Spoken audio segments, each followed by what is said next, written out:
Voting by mail is Matt Klink, Republican strategist and political analyst. And we also have Madeline Somerville, attorney, political speechwriter, and strategist. Good afternoon to you both, first of all. So Matt, starting with you, the Constitution gives states authority over running their own elections, right? This is the case. Is the president then overreaching? Well, look, he's highlighting a big problem, and we can go into great detail about that. Like, for example, why California accepts absentee ballots postmarked on election day a week after, and it now takes a month to count ballots. They don't require ID to cast said ballot, and everyone who was registered to vote gets an absentee ballot. I think that Donald Trump is highlighting a larger problem, but I don't think that the executive order is going to be the cure to that problem, because ultimately states and individual counties within states control those elections. Okay, Madeline, what do you think about this? President Trump says on Truth Social that, I'm quoting here, the states are merely an agent for the federal government in counting and tabulating the votes, and they must do what the federal government, as represented by the President of the United States, tells them. What are your thoughts on that? I think that's scary. That's some authoritarian language right there. When you're considering the alleged issue, which I appreciate that Matt acknowledged, of mail-in ballots being fraudulent, according to the Heritage Foundation, which is arguably the most conservative think tank and most supportive of Trump in the United States, between 1979 and today, there's only been 250 potential cases of fraud with mail-in ballots. 250 out of billions and billions and billions, right? So this is not an issue. So why bring it up? And I think why is a really important question to ask. And the answer is to undermine confidence in elections. And when you continue to highlight issues that aren't issues, and you continue to propagate that as a problem and put that into people's minds, I think if you're the president, you know exactly what you're doing, which is undermining the confidence in our election systems. But Madeline, let me follow up on your point there. From absolute standpoint, a statistical point of view, does in-person voting have less chance for irregularities compared to other methods? Actually, I have heard that mail-in ballots have less of a chance of fraud. According to the Heritage Foundation, right, 250 of those that they thought were fraudulent were the mail-ins. And in total, there were 1,400 votes. The remainders were in person. And so it's actually more likely that if you're in person that there'll be fraud or tabulated incorrectly, because there are more safeguards that are in place for those that are mail-in ballots. So it's actually the exact opposite. And it's interesting, President Carter's my favorite president. And the other day during the summit, President Trump referenced President Carter and said, even President Carter said that it was a bad idea to do mail-in ballots. That's not what he said. He said that it has potential for fraud when not conducted correctly. And in fact, in his most recent statement on it before he passed, he said that he thought it was the safest way to vote.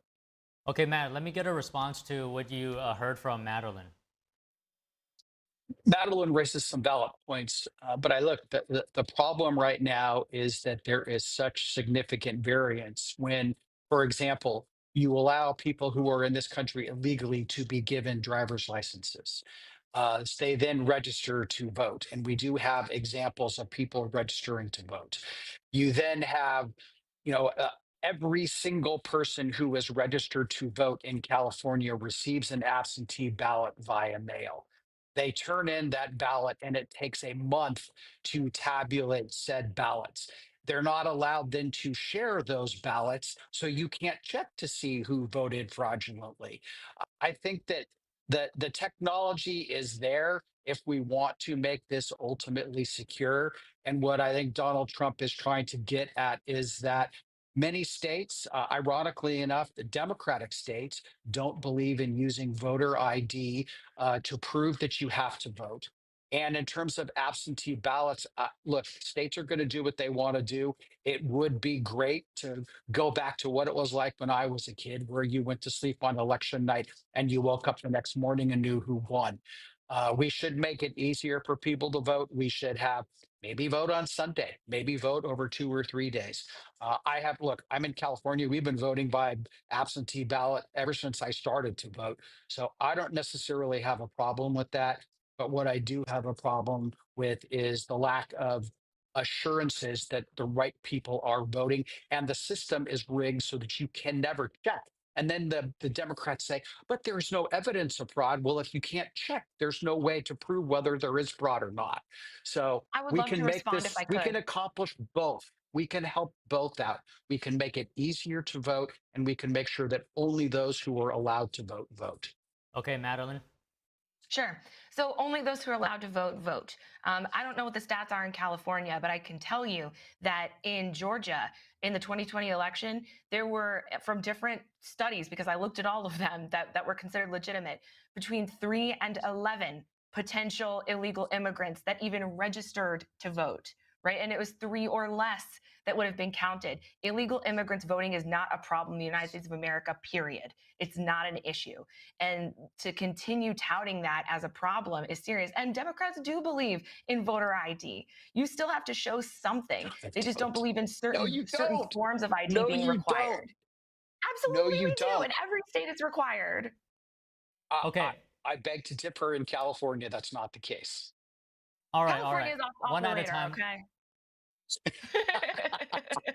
That way I can actually hear what you guys are saying if we speak one at a time. Okay, Madeline, some points for you to respond to here. In 2020 and 2024, we saw mail-in ballots arriving late. That's a fact, and counting dragging on in some cases. Yeah, the timing of it was difficult. And I know that in the 2024 election, it was even worse, especially for Georgia, because there were last minute regulations that were placed on poll workers who had to comply as quickly as possible. I didn't start working in the legislature until after the 2020 election, so I can't attest to anything from having witnessed it there. But I do know that in 2024, right, the Republican-led council imposed all of these regulations at the very last minute, and they had to try to keep up.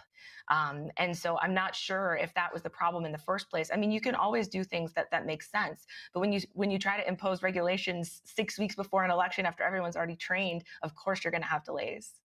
Okay, Matt, if you wanted to continue your thought from earlier. Yeah, no, look, I think that Madeline and I think, are largely going to be in agreement here that, again, I have no problem with absentee balloting. I've been doing it my entire life. I think the problems that exist with it are easily fixed, and that is voter ID. That Madeline may not agree with me on that, but I do think, look, absentee ballots are mailed out 6 weeks before the election. We should have a rule that if they're not received and postmarked on election day, then they shouldn't be counted. You shouldn't have to Sure. wait a week till after the election, and then it takes you a month to count. That breeds suspicion. Have everything wrapped up on election night. Florida, which is a huge state, had their kerfuffle in 2020 with their butterfly ballot. They get their results done that night. And that makes everybody feel comfortable that what they're seeing is what actually takes place. That's common sense. So, Mhm. I think that you're going to see strong agreement from us on that. But again, I don't believe that the executive order that Trump said, it might garner him some publicity. It's not going to change the way people vote across the United States.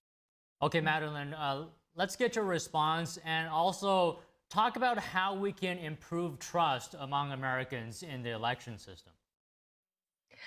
I think we could start with the president speaking the truth about what's actually going on with the election systems.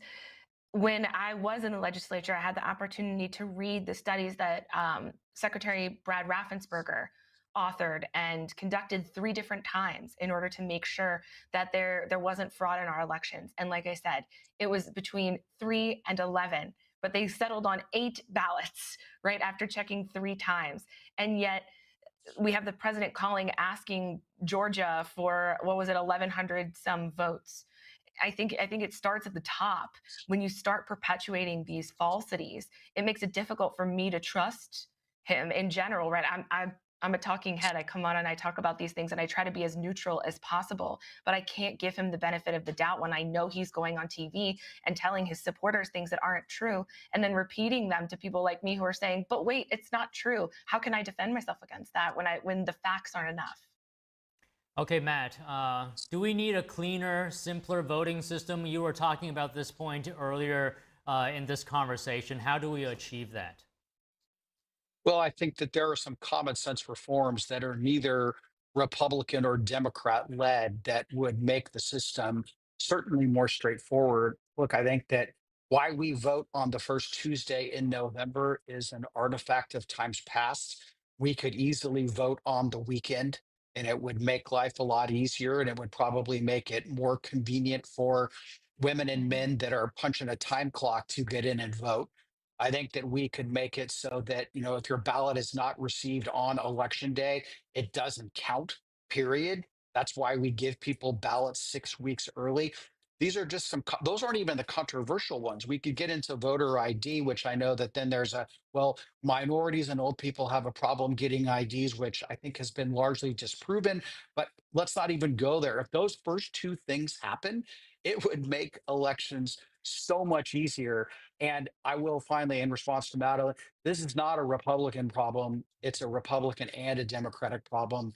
When you have, evidence now that has come out about Barack Obama and Hillary Clinton and others skewing intelligence reports to say that Russians were favoring Donald Trump in the 2016 election when they weren't. I mean, we can play whataboutism till the cows come home, but I think that we can do some very simple things to make the system better so that all Americans say, yeah, the vote is legitimate, and they don't have to wait for a month for it to find out what the results are. Okay, I started with Matt. Madeline, you get the final word. Sure. And Matt is absolutely right. We are very much in agreement about the fact that this is a bipartisan issue. We want to have free and fair elections on all sides. But the fact is that in terms of limiting access to voting, it's always been on the Republican side. I disagree in a lot of different ways with the lack of identification that's necessary for that Democrats have pushed in terms of ID. I agree that there need to be more, but the problem is the argument that the Republicans are making as to why undermines confidence in the election system, which ended up inspiring an insurrection, right? There are consequences to this kind of rhetoric that's straight up false. That's just not true.